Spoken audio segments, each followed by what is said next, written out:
kemungkinan kecil juarai Piala AFF 2020. Apa saja yang mesti dilakukan timnas Indonesia di leg 2 lawan Thailand? Kekalahan 0-4 dari Thailand di pertandingan pertama final Piala AFF 2020 membuat peluang timnas Indonesia menyabet gelar juara hampir mustahil. Mengejar defisit 4 gol dari Thailand rasanya akan sulit, mengingat negara berjuluk gajah perang itu baru kebobolan sekali sepanjang putaran Piala AFF di Singapura. Dalam laga ini, timnas Indonesia sudah harus tertinggal ketika laga baru berjalan 2 menit akibat gol Chanatip Songkrasin. Di babak kedua, Songkrasin mencetak gol keduanya sebelum digenapi oleh Supakok dan Bordin. Praktis hasil itu membuat anak asuh Sintayong memiliki pekerjaan rumah yang sangat sulit. Bagaimana tidak, timnas Indonesia harus membalas kekalahan minimal menang 5-0. Pada leg kedua, final Piala AFF 2020 yang akan dimainkan Sabtu 1 Januari 2022 mendatang.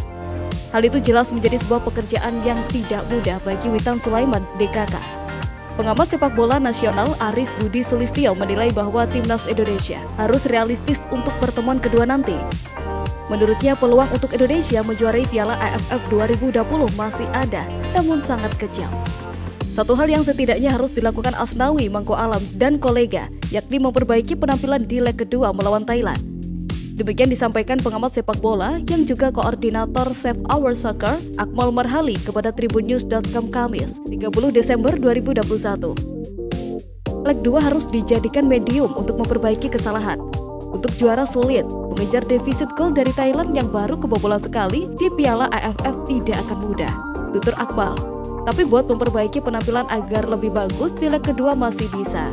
Tetap semangat dan jangan putus asa, sambung dia.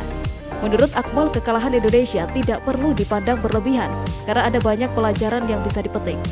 Satu di antaranya adalah mengenai pentingnya membangun fondasi kuat sebagai tim sepak bola. Kekalahan timnas tak perlu disesali berlebihan, tapi harus diambil banyak pelajaran.